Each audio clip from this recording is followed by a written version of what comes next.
The cavernous ballroom hummed with the precise, orchestrated chatter of 1,000 calculations. Elena Vance stood near a marble column, a lone island in a sea of tuxedos and silk gowns.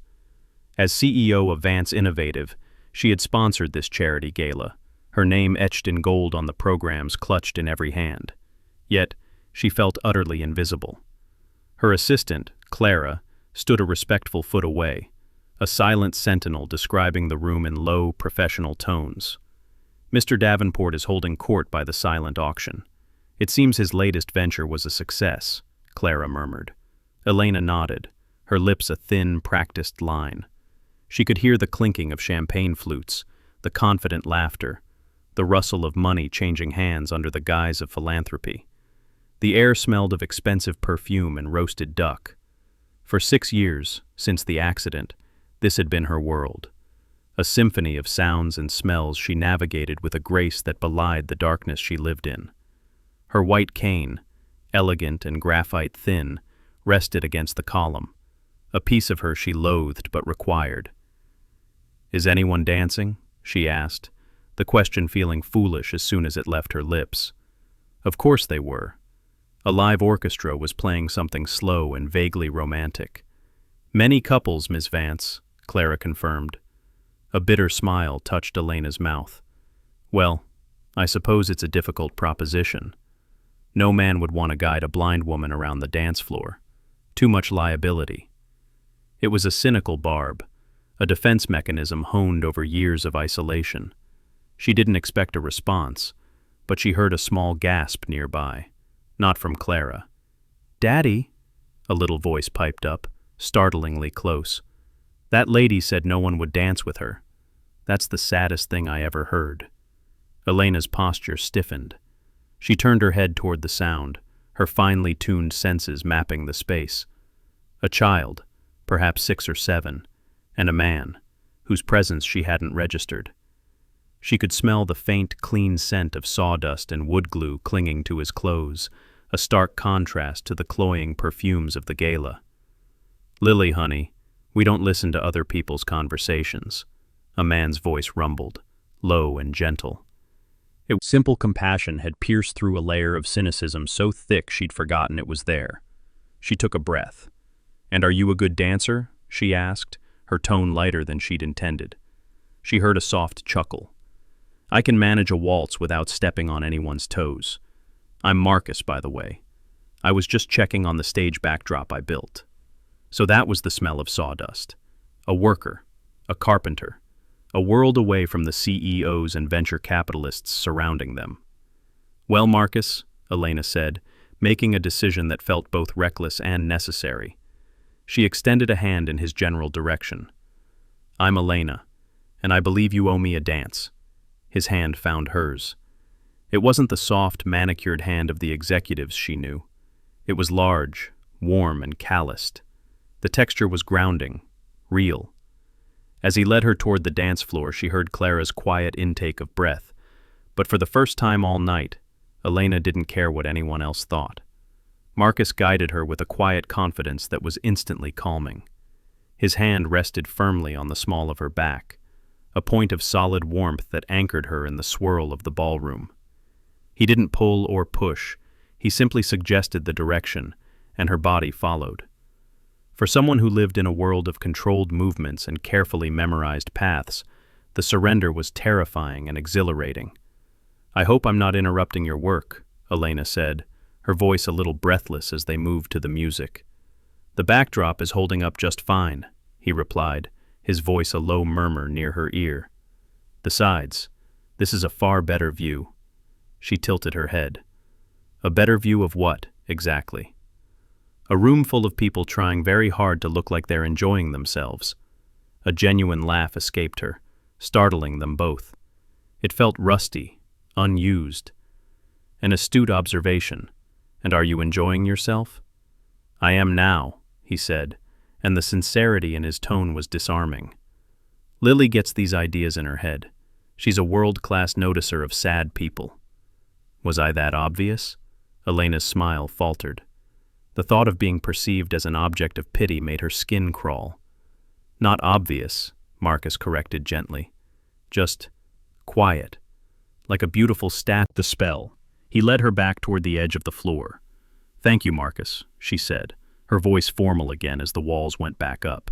"That was my pleasure, Elena." He didn't linger. He didn't ask for her number or try to leverage the moment. He simply gave her a small nod she could feel more than see and walked away. The sound of his sensible work boots a stark contrast to the clicking heels all around her. She found her way back to the column, her hands still tingling from his touch. The rest of the night was a blur of meaningless conversations. The only real thing had been those 3 minutes in a stranger's arms. The next morning, in her sterile, glass-walled penthouse overlooking the city, the memory of the dance felt like a dream. The apartment was a monument to minimalist precision. All white walls, polished concrete floors, and black leather furniture. It was a space designed to be navigated by memory, with no clutter, no warmth, no surprises. It was a perfect reflection of her life. She stood by the floor-to-ceiling window, feeling the morning sun on her face. The encounter had unsettled her. Marcus and his daughter had shown her a simple, uncomplicated kindness she hadn't known existed in her world. It was a world where every gesture had an angle, every conversation a subtext. An idea began to form. One she knew was a flimsy pretext. She walked to her desk and had her smart speaker dial Clara. "Clara, I need you to find someone for me," she said. "His name is Marcus. He's a carpenter. He built the stage for last night's gala." "Of course, Ms. Vance. May I ask the nature of the project?" Elena ran a hand along an empty, sterile wall in her living room. "I've decided I need a bookshelf. A large one, custom built." There was a pause on the other end of the line. "A bookshelf, Ms. Vance? You use an e-reader exclusively." "I'm aware," Elena said, her tone sharp enough to cut off further questions. "Perhaps I want to start a collection. Find him." 2 days later, the scent of sawdust filled her apartment again. Marcus arrived with Lily in tow, a shy little girl hiding behind her father's leg. "Ms. Vance," he said, his voice just as warm as she remembered. "I was surprised to get your call." "This is a big room," Lily observed, to no one in particular. "It's very clean." Elena smiled. "Is that a good thing?" "I don't know," Lily said, her voice thoughtful. "My room is messy. Daddy says it's because it's full of life." The innocent comment landed like a stone in a silent pool. Elena looked around her vast empty living room, clean, silent, and utterly devoid of life. Marcus finished his work and knelt to talk to Lily. Elena listened to their quiet conversation, a pang of something sharp and unfamiliar twisting in her gut. It was a glimpse into a life she couldn't imagine, a life of shared secrets and gentle reassurances between a father and daughter. "All right, we have what we need," Marcus said, standing up. As they were about to leave, he hesitated. "Elena, I hope this isn't too forward, but are you all right? You seemed far away last night." His directness was a splash of cold water. No one ever asked her that. They asked about her company, her stock prices, her next acquisition. They never asked about her. "I'm fine," she said, the automatic response of 1,000 such inquiries. But he didn't move. He waited, letting the silence stretch. Finally, she sighed, the sound of a wall crumbling. "No," she admitted, her voice barely a whisper. "I'm not." He nodded slowly. He didn't press, didn't offer platitudes. He just understood. "Well," he said softly, "a bookshelf is a good start, something to fill the space." After he left, the silence of her apartment felt heavier, more profound. A good start for what? Filling a wall or filling a life? The bookshelf was just the beginning. It became an excuse for Marcus to visit regularly over the next few weeks. The project seemed to expand organically. First the bookshelf, then a new mantel for the fireplace, then custom-built frames for art she didn't own. Elena knew it was a farce, but she couldn't bring herself to end it. His presence, and Lily's, was like a sliver of sunlight in her monochrome world. He brought Lily with him every time. The little girl would sit on the floor and draw, her crayon putting it. I meant to feel the grain, the different textures. His quick, sincere apology disarmed her. "Okay, Marcus," she said softly. "I'll come." His workshop was the complete antithesis of her penthouse. It was attached to a small, lovingly maintained house in a quiet, tree-lined neighborhood. The air inside smelled richly of cedar, varnish, and coffee. It was cluttered, chaotic, and vibrating with creative energy. Tools hung from pegboards, half-finished projects sat on workbenches, and sunlight streamed through a large, dusty window, illuminating millions of dancing dust motes. While Marcus showed her the wood samples, letting her run her hands over the smooth finish of maple and the rough grain of oak, Lily gave her a tour of her own creations, a lopsided birdhouse and a small wooden boat. "Daddy helped me with the hard parts," she said proudly. As Elena's fingers traced the simple, earnest lines of the boat, they brushed against another object on the bench, a small, ornate wooden box. It was intricately carved, but the lid was splintered, and the hinge was broken. "What's this?" she asked, picking it up carefully. "Ah, just an old music box a client asked me to look at. She said it was her grandmother's. The mechanism is shot, and the wood is damaged, but I think I can fix it." He took it from her, his large hands surprisingly delicate as he examined the broken hinge. "I like fixing broken things. Gives them a second chance." His words resonated deep within her. The thought led her back to her own apartment, to a dusty box in the back of her closet. Later that week, when he came to install the mantel, she was waiting for him. "I have something," she said, her voice hesitant. "Something broken." She led him to her bedroom and retrieved a small, velvet-lined case. Inside was a silver music box, tarnished with age. A ballerina, frozen mid-pirouette, was snapped off at the ankle. "It was my mother's," Elena explained, her voice tight. "She gave it to me before she passed away. It used to play Clair de Lune. It hasn't worked in years." Marcus took it with a reverence that touched her. He held it for a long moment. "I can take a look," he said. "No promises, but I can try." A few days suddenly, the words tumbling out before she could stop them. Marcus stopped working, giving her his full attention. "He?" "Richard," she said, the name tasting like ash. "My ex-fiancé, and my business partner." She took a deep breath and told him everything. She told him about building her company from the ground up with Richard by her side. She told him about their engagement, the plans they'd made. And she told him about the night she discovered he'd been embezzling money, creating a shell corporation to siphon funds from their biggest project. "We were in the car," she said, her voice a hollow echo. "I confronted him. He was driving, speeding. He was so angry, so desperate. He lost control of the car on a curve. It hit a tree." Her hand unconsciously went to the faint scar above her eyebrow. "The doctors said the impact and the shattered glass caused irreparable damage to my optic nerves. When I woke up in the hospital, the world was gone, and so was he. He walked away from the crash, and from me. He left me there." She finished the story, and the workshop was silent, save for the gentle ticking of a grandfather clock in the corner. She felt exposed, raw, waiting for the judgment, the pity. Instead, she felt Marcus's calloused hand cover hers. He didn't say, "I'm sorry." He didn't offer empty comforts. He just held her hand, his presence a solid, unwavering anchor in the storm of her memory. "He didn't just break a music box, Elena," he said, his voice thick with a quiet fury. "He tried to break you. The joke's on him. He failed." A single tear traced a path down her cheek. In that moment, sharing the ugliest part of her past, she felt more seen than she had in 6 years.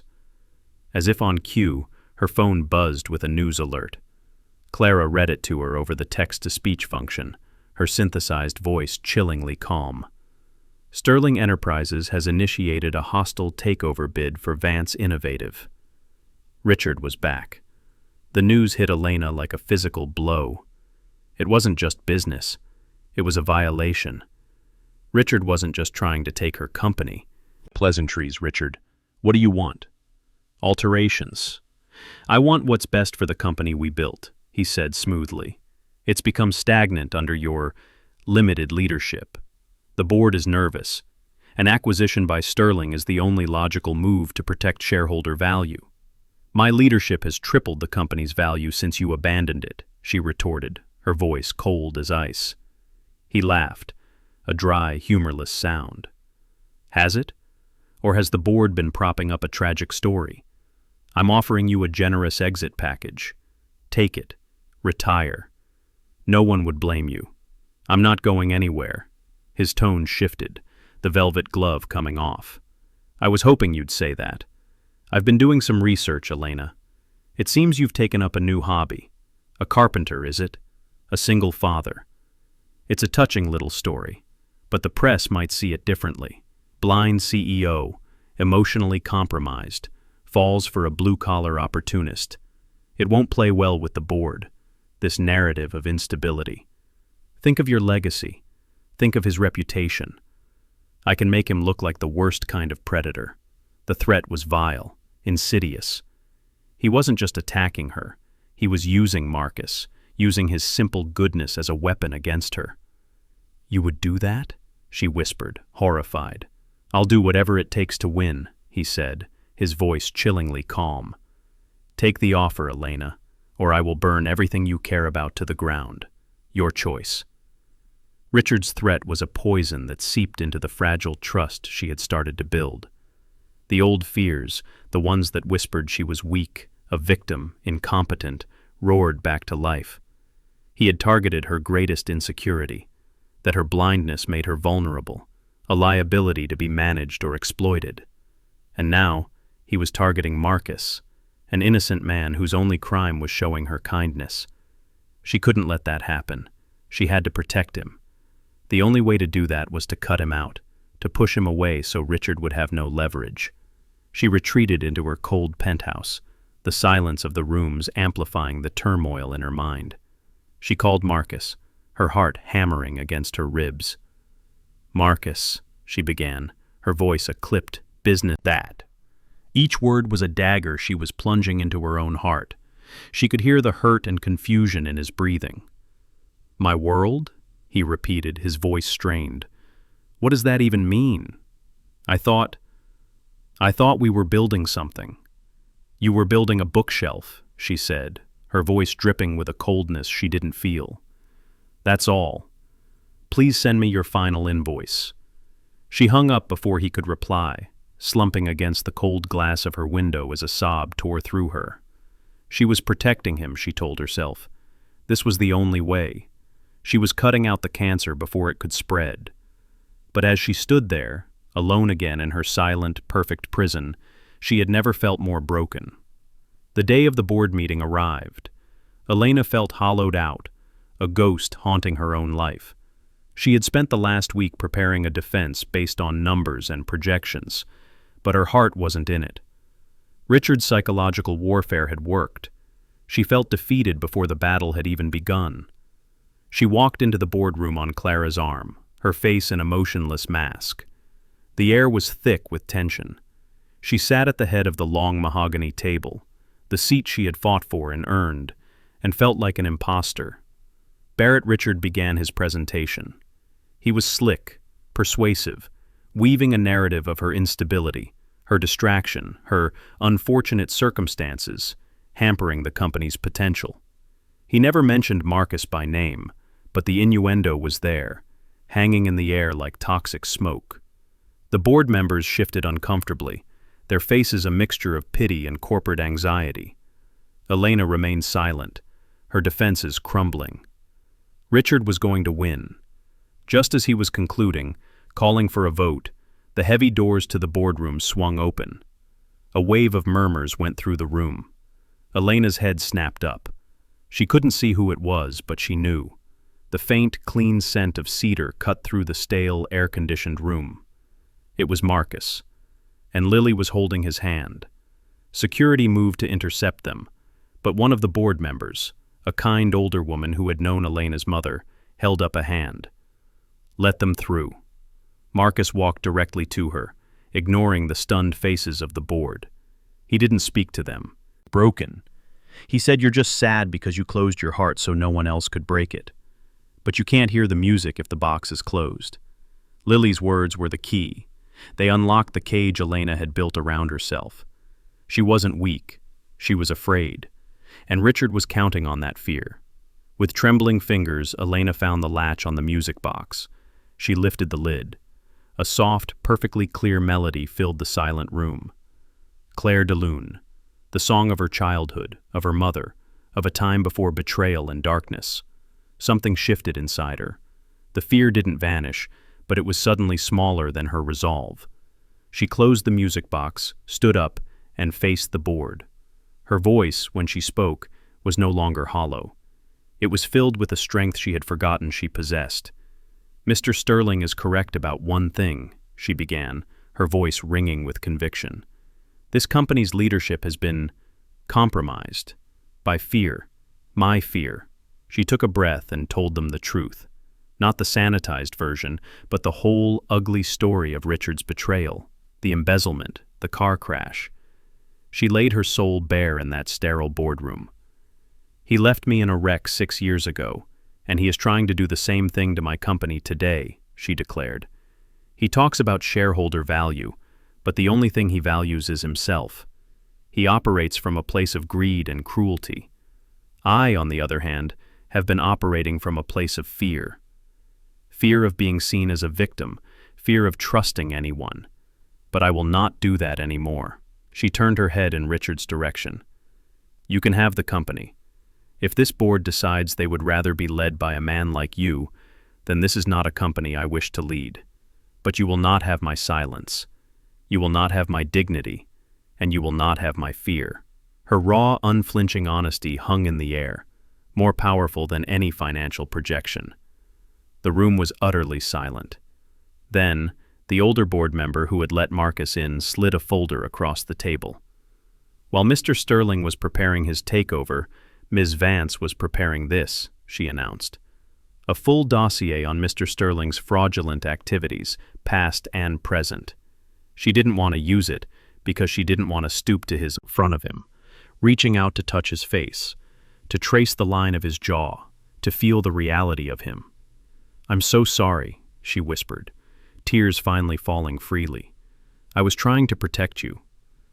He covered her hand with his own, pressing it against his cheek. "I know," he said, his voice thick with emotion. "But I don't need protecting, Elena. I just need you." He leaned in and kissed her, a kiss that wasn't about passion, but about homecoming. It was a promise of shared sunrises, messy kitchens, and a life filled with the happy color of yellow. 1 year later, the afternoon sun was warm on Elena's face. She sat on a bench in a sprawling, fragrant garden, a place that now felt more like home than her penthouse ever had. The sharp, clean scent of lavender mingled with the sweet perfume of climbing roses. In the distance, she could hear Lily's delighted shrieks as she chased a butterfly across the lawn. Marcus sat beside her, placing a soft petal in her palm. "This one's a peace rose," he said. "Velvet edges. Can you feel them?" She smiled, tracing the delicate texture with her fingertip. "Yellow, I assume?" He laughed, the sound as warm and familiar as the sun. Of course. Her life had been rebuilt from the ground up. She was still the CEO of Vance Innovative, but she was a different kind of leader now. One who led with empathy and integrity, not fear. She had sold the sterile penthouse, and they had bought this house, a place with a messy, lived-in kitchen and a workshop for Marcus out back. It was full of noise, laughter, and life. She held the repaired music box in her lap, its silver surface warm from the sun. She no longer needed its song to remind her of who she was. She had found a new kind of music in the rhythm of her new life. Looking back, she realized her blindness had never been the darkness she had to overcome. The true darkness had been the one she'd built inside her own heart. Marcus and Lily hadn't given her sight, but they had given her something far more precious. They had given her a vision of a life where the most beautiful things are not seen with the eyes, but are felt completely by the heart.